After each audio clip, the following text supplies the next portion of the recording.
any point as we go. And I'll make this deck available through you, Becky, to circulate afterwards, as it does contain several links to resources that may be of interest further on down the road. So let me get this pulled up. All right, so this is today, July 16th, and we're going to start with the what, the why, and the how is really what I'm hoping to go through today with you all. So what is the Colorado Workforce Development Council, also known as the CWDC? It's a governor-appointed, business-led public-private partnership that is tasked with overseeing the integration and enhancements of the work of the Colorado Talent Development Network. In a few minutes, I'll talk more about what that network is comprised of, who we see as an integral part of that network, and what it means to function together.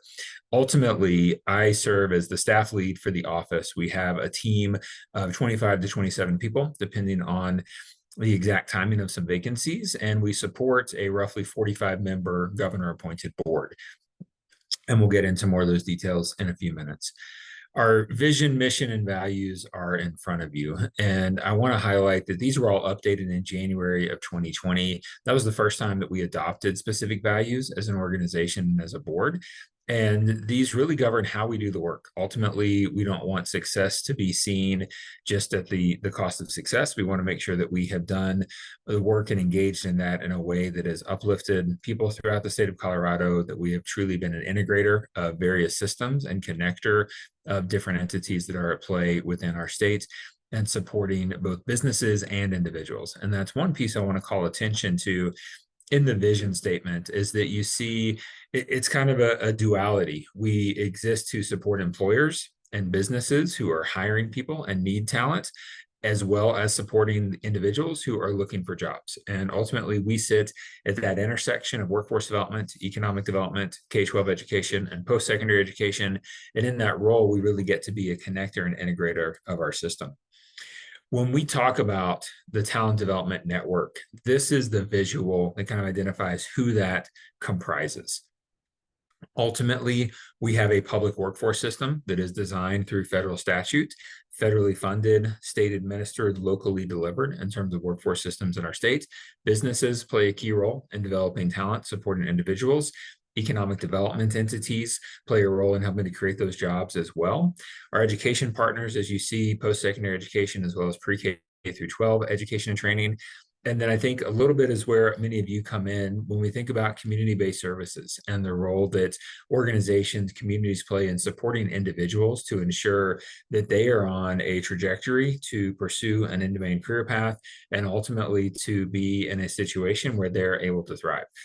I'll take a moment to state that I started my career in the nonprofit sector. I was an AmeriCorps member working with kids in an after-school setting.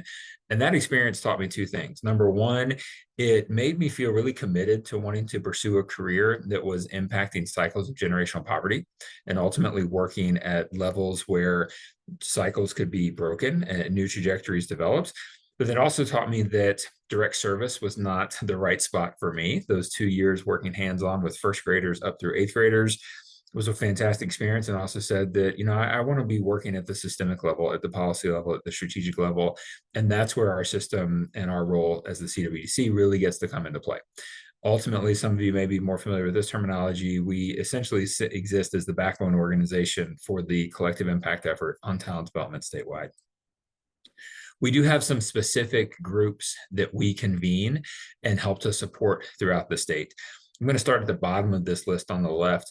Our 45-member governor-appointed board is divided into 4 different steering committees. 3 of those are open to participation from a wide array of organizations and folks through all corners of our state.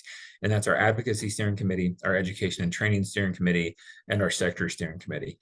And it's through these bodies, which meet 2 to 4 times a year, that specific strategies are put into action, that we're able to connect in with a lot of different entities and ensure that the work that we're doing, the resources being developed at the state level, are right for what communities need and can be beneficial to what folks at the ground level of talent development are really trying to do and how they want to advance and move the system forward.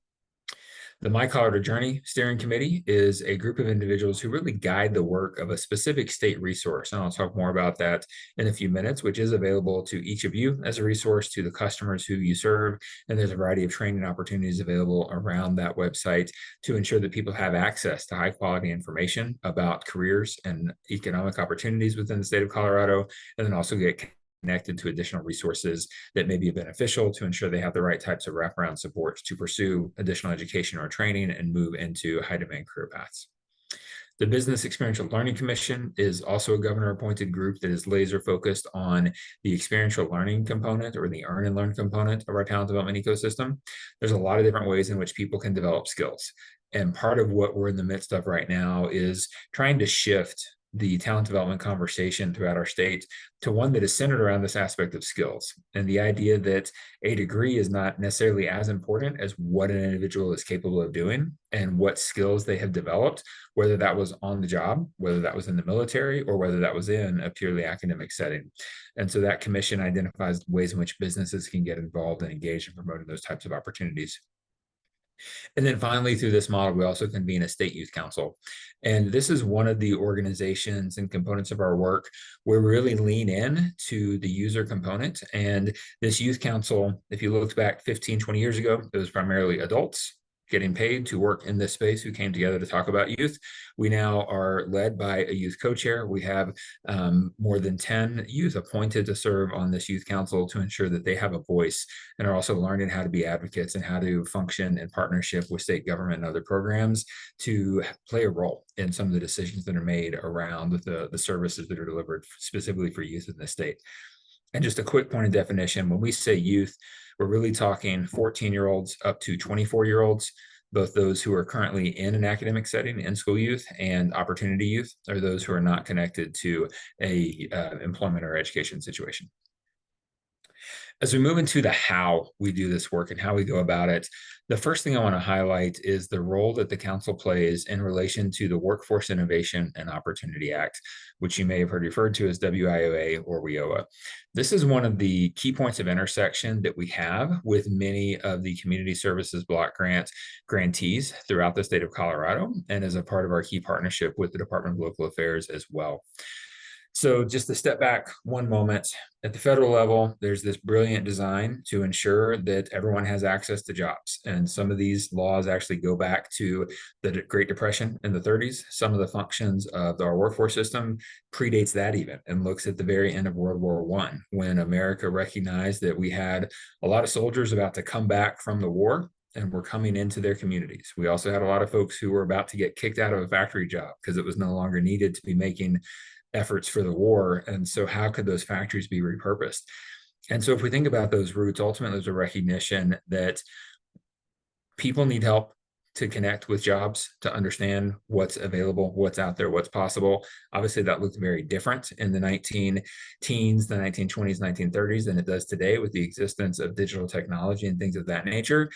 And yet the opportunities still exist. And we know that people are in need of supportive services that can help wrap around them to ensure that they, number one, can identify a good opportunity to pursue and then get the support they need to pay for the training, to pay for the education, to pay for the access, the transportation, the services they may need to be able to persist in and attain credentials at the end of that to lead into good jobs. So that's my wonky statement, and also my passionate statement about why I love workforce, because of the opportunities that it creates. And the system, again, at the federal level was designed to say, we're going to have a state. We're going to divide that state into local communities. Every community is going to have a business-driven board, and then there's going to be a bunch of partners. And we want the state to write a plan to tell us how you're going to do all these things and what's your strategy. And I say that a little bit tongue-in-cheek when it comes to strategy, because as some of you may be aware, when a government says write a strategic plan, it's not necessarily what a lot of people may think of as pure strategy, because we have federal law that actually spells out every single question we have to respond to in a state plan. That said, we were recently approved for our 2024 through 2027 WIOA state combined plan. And through this roughly 300-page document, we have outlined how we are moving forward in our state across TANF, across some unemployment insurance, career and technical education domains, across a lot of services provided through our workforce centers to ensure that people can get access to the supports they need for good jobs. Part of our role at the state level is that we help to draft that plan, to combine aspects and elements from various partners, and then do that submission to the federal government. We're also then accountable for ensuring that that plan is being pursued by our local workforce board and through some various entities that exist within the state of Colorado and structures to do this work locally.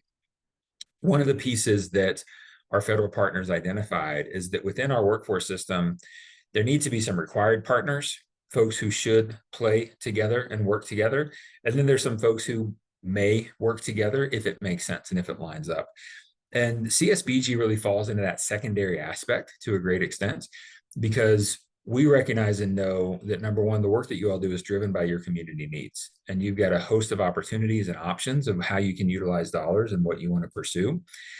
Ultimately, if your community identifies workforce issues that you want to tackle with part of your CSBG funds, then we want to help connect you with that local workforce partner to ensure that there's an alignment of those resources, that there's partnerships and work that is moving together so that you can take advantage of what's already available and not duplicate anything that may be available. So when I talk about our local workforce boards, we divided the state of Colorado into 10 local workforce areas. And you're seeing a lot of blue on this map. So to interpret this briefly, we have 9 local areas that are a county run, either a single county or a small consortia of county. And when I say small consortia, I mean 2 or 3 counties who are partnering together to engage and deliver these services. The lighter blue that encompasses 51 of the counties you see on this map, they actually function as one local workforce area. And that's the Colorado Rural Workforce Consortium, which is distinct in that it is state employees rather than county employees who are delivering those services. And because of lower populations in each of those counties, the partnership and functioning together is really critical to ensure that the funding is going to be enough to make a difference and to have an impact. And so each of these local areas has staff. They each have a local workforce board that exists to make decisions. And many of them may have reached out to some of you to say, hey, let's talk about a memorandum of understanding, because that's what the federal government says I need to have. And so again, if you're in a county and community that wants to engage in workforce development with some of your dollars, there is the aspect of having an MOU with your workforce center, which they're going to want to do. And so that's something we want to help support. If you're not connected locally, we can help do that and get you connected. I think one of the things that I want to highlight and make sure you all are aware of as well is that there's a number of other talent development initiatives that we help to support from the state level. And this aspect of our work is really all designed to ensure that people have access to great information, individuals know what careers are available, and that businesses are able to identify their needs and to articulate that to education providers. One construct we have is called a sector partnership, and these are regionally based, industry-led and business championed groups that come together to say, in Larimer and Weld counties across that aspect of northern Colorado, in the manufacturing industry, what are our biggest challenges? How can we work together to solve those challenges? And so we have a number of these partnerships set up across the state. And hopefully this map is a little bit familiar. We use this map of the DOLA regions and the economic development regions to think about this sector partnership work. And so historically, that means we would be looking for one partnership per industry in each of these numbered areas. We recognize that some of these counties are just really big and it's a lot of square miles. And it doesn't always make sense to say to somebody, hey, if you live in Dolores County and you want to be a part of a partnership, drive down to La Plata County once a quarter and do that in January and it'll be great. So we want to support partnerships in a way that makes sense, in a way that works. And there's a lot of different flexibility in how we can do that. This visual just talks about kind of what a sector partnership looks like. I included this because in the version you'll get, you can see a link to the directory of the 29 various sector partnerships that exist throughout the state of Colorado right now. One of the big pieces of work that partnerships drive is the development of career pathways. And career pathways are made available as an information source for any entity to take advantage of. And so even if you are focused on very direct services that are not workforce related, you may want to be aware of these resources. So you could share a link on any resource rooms you may have in a resource center or in a waiting room or things of that nature. You may just want to have the knowledge to be able to talk to someone that if they say, hey, I'm interested in learning more about my job options, you can point them in these directions. So we've worked with a lot of partners to build out career pathways and identify what it means to start to take an entry-level job in a growing industry and how you can move up based on specific skills, knowledge, degrees, credentials as well. On mycoloradojourney.com, again, that's the web application that I mentioned earlier, we have 15 different industries that are mapped for career pathways right now. And so that's a great resource to see what is really growing in the state of Colorado.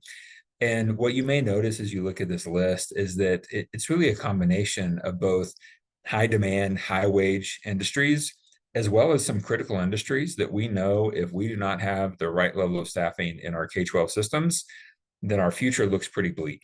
That we need to ensure we've got folks in those roles in early childhood education to be able to take care of kids at an early age, to start them on their development journeys and academic journeys, and ultimately allow their parents to go to work. And so there's a lot of different pieces that come in to advance the state of Colorado through other career pathways work. Another aspect that we promote within talent development is the idea of work-based learning.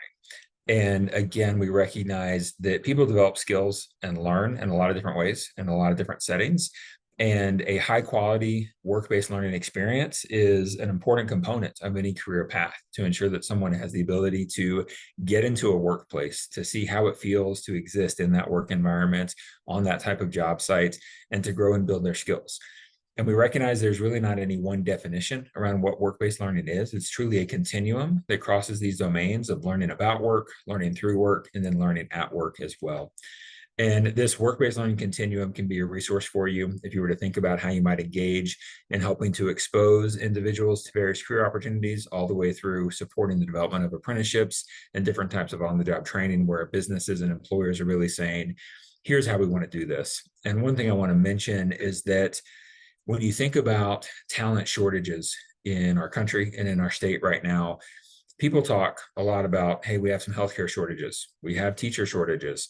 What folks don't talk as much about is government shortages and public sector employees, people who want to work for a city government, for a county government, for a state government. We're seeing retirements on the rise, and we're seeing a wave where we know those are roles we need to fill. Apprenticeships can work within that government context, and there are registered apprenticeships for government employees that could be adapted to help support you all in the work that you do to ensure that you're staffing and building your pipeline of talent to provide ongoing services. Another aspect I want to mention, and then I'm going to cut to just some resources and questions here, Becky, as I know I'm going quick, is that we recognize within Colorado that everybody's definition of what good is when it comes to having a good job is going to vary a little bit. And it's hard to tell anybody that there's only one definition of a good job. Therefore, we have been embarked on an effort to raise awareness about job quality. And we define job quality across 6 different domains. It's a combination of pay, but also scheduling, of benefits, of safety, of individual development, and of individual agency and input as well into the decision making of a company. And so we have some resources that businesses and employers can utilize to think about how they may want to shift their model of employment to ensure they have a high quality job. And within this framework that we've built in partnership with businesses and community leaders, it's really structured around this 3-tiered mindset to understand that at a community level, you want to try to attract businesses that are going to be committed to job quality. At the middle level, it's companies who have to create jobs, and that's who creates ultimately a good job or a bad job. And they are the ones who need to think of differently about the different domains within job quality. And then ultimately leaders can elevate this conversation and create opportunities for growth, for meaning, for engagement for their teams, whether it's a direct manager as a leader or one of you as a community leader or others within our state and within our counties as well. Part of what we do as a state system and as an entity within government is to develop resources that are going to help advance work in other cycles and other settings rather. We do produce a lot of frameworks because we believe that when people are speaking the same language, when they have a shared understanding of what works to drive an outcome, then that work can move faster. It can be accelerated. And so we make these resources publicly and freely available primarily through our website. One of these is our talent pipeline report. This document comes out on an annual basis, and it does a deep dive into the supply side of our state from a talent perspective and the demand side. What are the jobs employers are hiring for? And also, what does the profile of our state look like? So there's some great resources available The next talent pipeline reports in full will be released in December of 2024. We've also published an equity agenda because we know that if you think about the economic outcomes across the state of Colorado, they are not equal now. They have not been equal or even for quite some time. And so if we want to ensure that we are eliminating attainment gaps based on race and ethnicity, and ultimately that we are making a difference in the wealth gaps that exist throughout our country and throughout our states, we have to think intentionally about how we enhance equity within various industries and target resources and supports to specific populations so that people can take advantage of what's available to pursue education and training and to move into high quality careers. My Colorado Journey I also referenced in terms of being the state's premier free online digital resource for academic exploration and for career exploration as well. And another piece I want to call out as I close is that we have a staff that delivers technical assistance opportunities to that broad talent development network. And so even though we exist within, we're housed within the Department of Labor and Employment, we support the public workforce system, the education domains, economic development as well. We invite anyone to sign up for the technical assistance modules that our team puts together and releases twice a year that are designed intentionally to support partnership development, to bring new ideas and ways of thinking into the space, and ultimately to enhance the capacity of the people who serve Coloradans and who serve employers.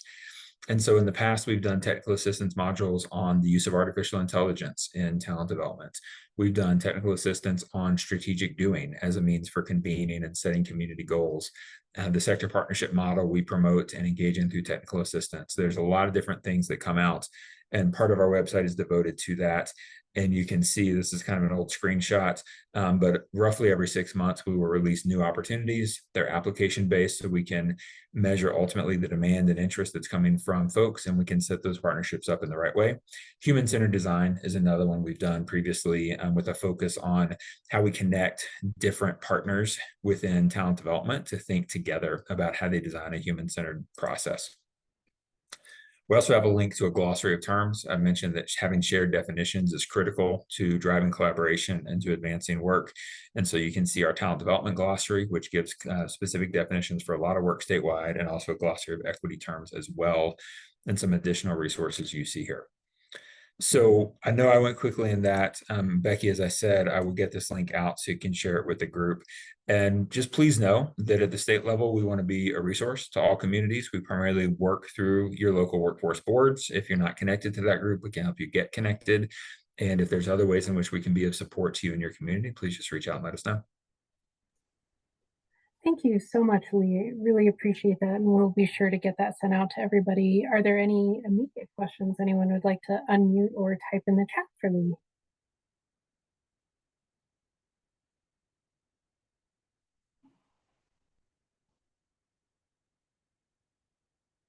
All right.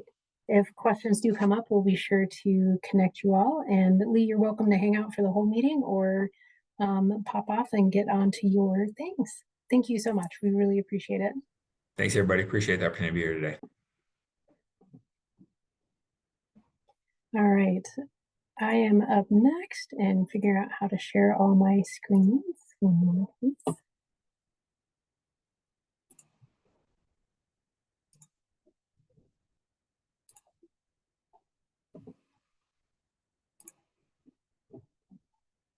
Okay. So with our land acknowledgement, definitely want to acknowledge the Colorado DOLA building itself is situated on traditional land of several indigenous groups to include the Sioux, Ute, Cheyenne, and Arapaho peoples. Additionally, our reach extends throughout the state, covering traditional lands of various indigenous groups and cultures who have stewarded this land throughout generations and continue to do so. We acknowledge and express respect and gratitude to these people and are committed to continually working to create a long-lasting, non-extraditive, and supportive relationship with Native people throughout Colorado. Reports, their semi-annual report is coming up due at the end of the month. The form is available on the CSBG website. And then the annual report, thank you all so much for responding so quickly. Josiah reached out for those that we needed follow-up information from OCS as they were asking about those reports and getting that back. And we will work on it and get it turned back into them by the end of the month. Again, thank you all for your help with that. Organizational standards. The 2024 org standards are due by the end of the month, and this is different timing than last year. We wanted to make sure not literally everything was landing in that November, December, January zone. So looking at the time frame of 1 year prior. The THO system where you'll find the org standards still has attachments and uploads that you all had from the 2023 org standards. And any standards that were met and can still be met based on timeline and anything like that are still met in the system. If you have questions, definitely reach out. And of course, we do have an office hours scheduled tomorrow at 10 a.m. And we'll focus on the org standards. So feel free to pop by with any questions. And we have lots of resources on our CSBG website as well. Some budget reminders: federal fiscal year 23 funds spending down by September 30th. Majority of you have done this, and the rest of you are working on it. Reach out with questions about it. And upcoming this fall, there'll be budgets due, and with the annual budget submissions, we'll be asking about cost sharing plans and cost allocation. It's conversations that we've been having one-on-one and individual, and talking about as OCS is looking at things more closely and with more scrutiny towards us, and then we are working with you all. And really, cost allocation is helping anybody that might walk in and take over in case you go to Fiji would be able to understand how to allocate those funds. OCS did also just release that 1%. So we'll work on those option letters and get those out to y'all probably in the next few weeks, month or so. Very exciting, 1%. Woohoo! Staffing updates: we have made an offer to an individual for the CSBG PA position. They are ideally starting in mid-August, and when they do, I will be sure to update all of you on that. Any questions for me before I turn it over to our partners?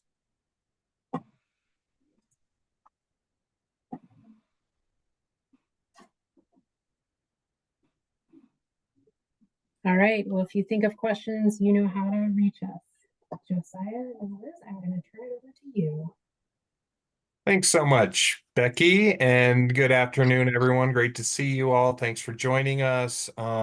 Really appreciate Lee Wheeler-Berliner joining us. Always great to touch base with workforce, and Lee has been so great about engaging our network over the years. So again, even though he's hopped off already, I want to extend my appreciation to him for engaging with us.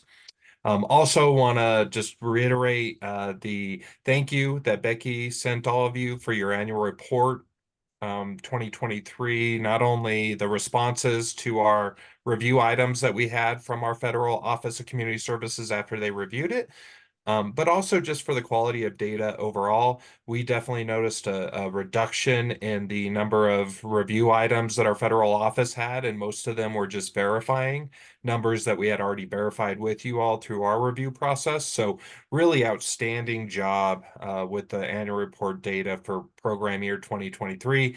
I think we're seeing that over time the learning curve is getting less and less for that data as folks are involved in our network. So appreciate all that, and I just wanted to highlight that. A couple of quick things on the CCA side.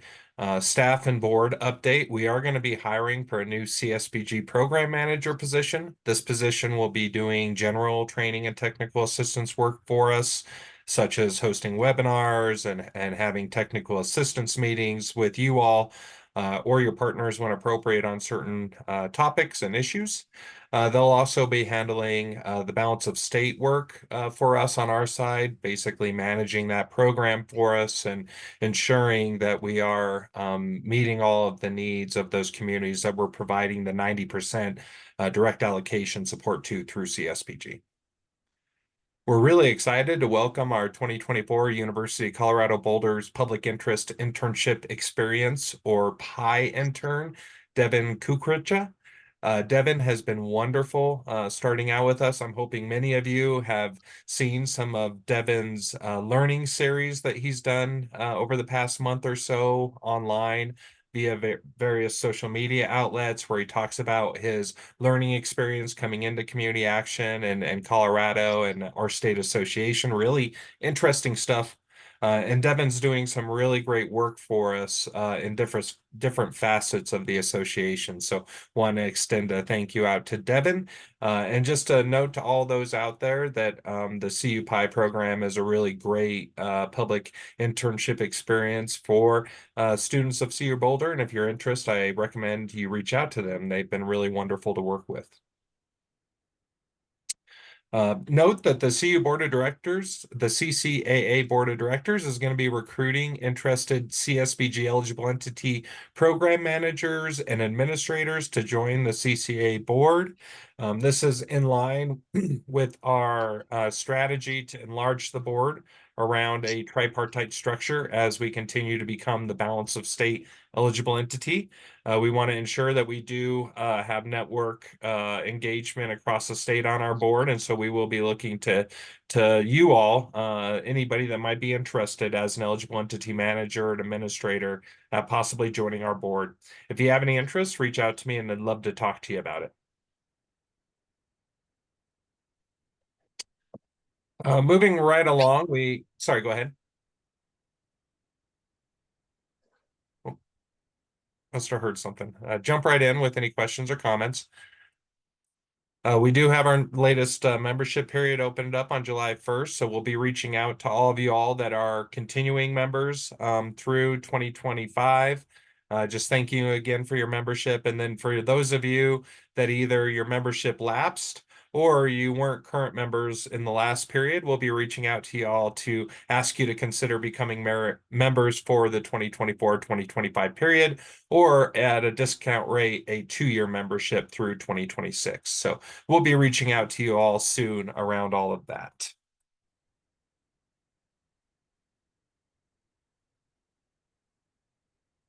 And I want to send it over to Liz real quick for an update around the 2025 Community Action Conference that we are now starting to really get into planning around. Good afternoon, Liz. Thanks, Josiah. So we are currently planning for next year's conference. We are looking next July, maybe early August. We're still trying to flesh out those dates, but we do like to stick to July. And we are looking at Loveland or Pueblo. We have narrowed it down to those 2 locations. Our first conference was held in Pueblo. Or actually, our second conference was held in Pueblo. So we are looking to kind of return to that area over the next couple of years if we can. It is a great conference. We start off with a community service day before jumping into 2.5 days of meetings within our network, keynotes, remarks from our state, regional, and national leaders. But we also include a little bit of fun in there. So we do have some networking events. We, of course, have our family night, which is always going to be kind of our last night there before closing on Friday morning. And of course, we will also wrap that up with a board meeting that we open up to anyone that would like to attend. We do have scholarships available to attend, not just this conference, but any of the community action conferences we have available. Speaking of those upcoming conferences, we do have a few that are going to be happening here in the next couple of weeks, starting with the Region 8, which will be held July 29th through August 2nd in Sandy, Utah. And registration for that has actually been extended. So you have until this Friday, July 19th at 5 p.m. to get registered if you're interested in attending that conference in the Salt Lake City Valley. And that is being put on by our wonderful partners at Utah. And then, of course, we have our National Community Action Partnership Annual Convention, which is being held this year in Seattle. It will be going from August 26th through the 30th in Seattle. So we are looking forward to that conference. CCAA has some staff and some board members that will be there. So if anyone's planning to attend, look for us and we can grab lunch or just chat over some sessions. One of the other things that we like to do here is, of course, our ROMA trainings, our results-oriented management and accountability. We do have 2 of those currently scheduled, one for September, and those are 3-hour online trainings. So the first one will be September 11th, continuing the 18th and the 25th, and then we also have 3 in October, October 9th, 16th, and 23rd. And again, those do run 3 hours. So they begin at 9 a.m. and end at noon. And they are currently on Wednesdays. If anybody is interested in signing up for those, please feel free to visit our website for registration information. And if you're interested in scheduling your own Roma training, please feel free to reach out to us. We can definitely work on scheduling those virtually or in person. Just reach out and let us know, and we are happy to coordinate that schedule for you. Josiah? Thanks, Liz.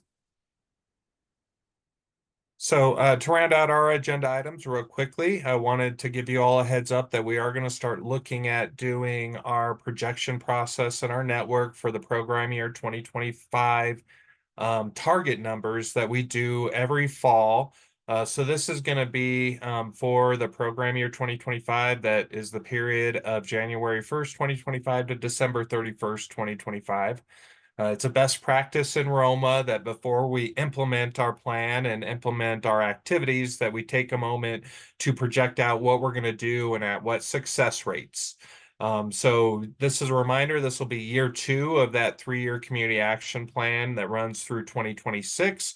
And really, we try to identify either the services or the strategies that you all are going to be implementing during the program period, and then project out how many individuals are going to be unduplicatedly served, and then how many of those individuals unduplicatedly are going to go on to get various outcome indicators that we project around. And those become your target numbers for that 2025 annual report that you all will be doing in early 2026.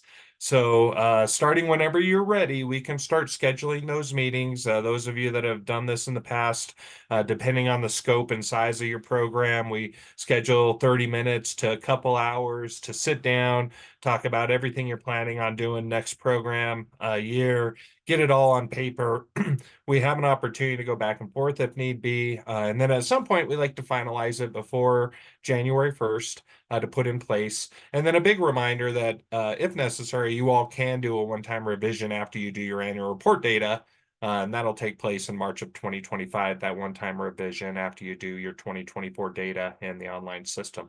So looking forward to this process. Great opportunity for us to touch base, see how things are going, see if you're going to be changing directions with what you're doing. Obviously, think about if there's any improvements we might want to make with what we're targeting and the activities we're doing. And again, a best practice in the Roma cycle. So excited to get that going. You can reach out to me or Liz at any time to get those scheduled, and we'll start to work on getting those calendared. And then lastly, real excited to update on a potential new resource that we're looking for with the state association that will reach out to all of you and your communities. And this is the diaper distribution demonstration and research pilot that the Health and Human Services Office of Community Services has done the past couple of years. They recently released NOFA number 4.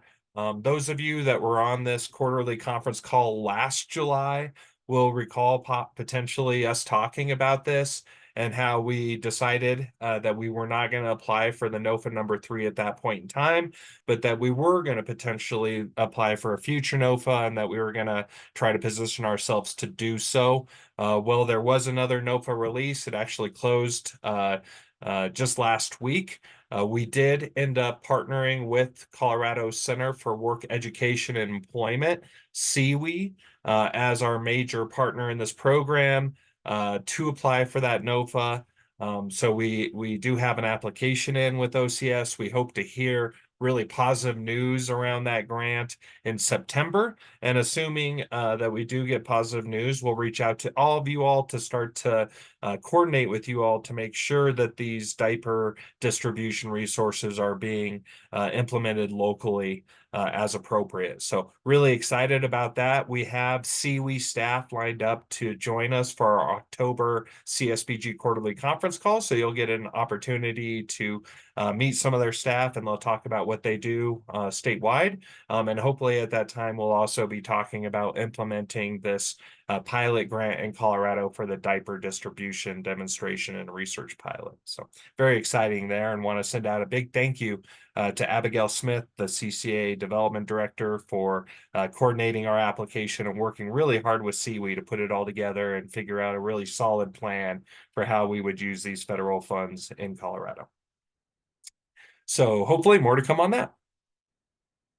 And lastly, Liz alluded to this, but we do have scholarship funds available for professional development and capacity building, attendance at our national, regional, state trainings, other types of capacity building that your agency or your organization might need to be putting in place.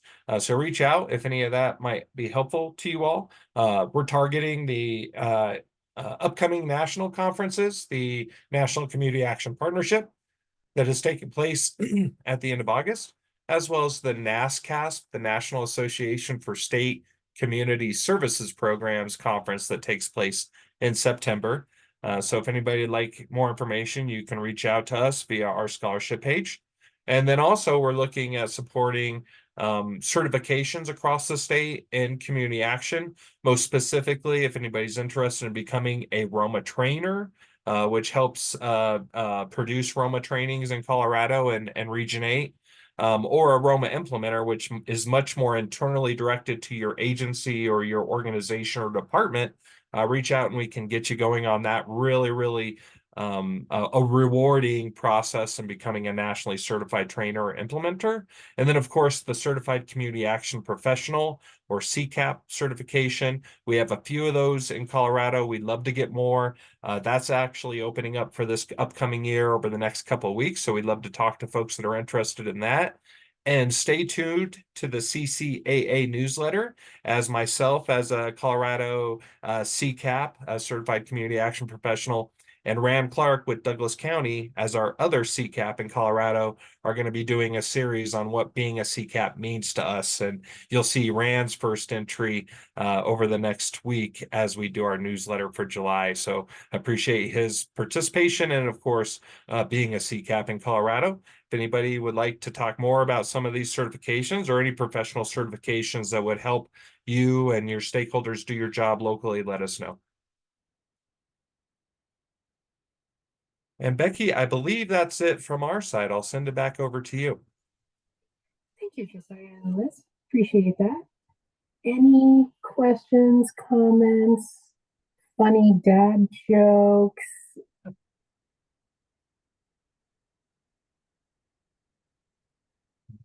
Always have dad jokes, but never willing to say them. Not necessarily funny. You can always email the dad joke later.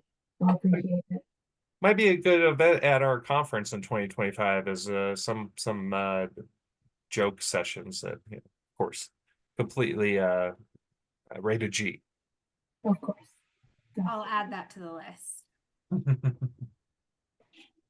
I'm going to go out on a limb and think that you don't have any jokes, Josiah.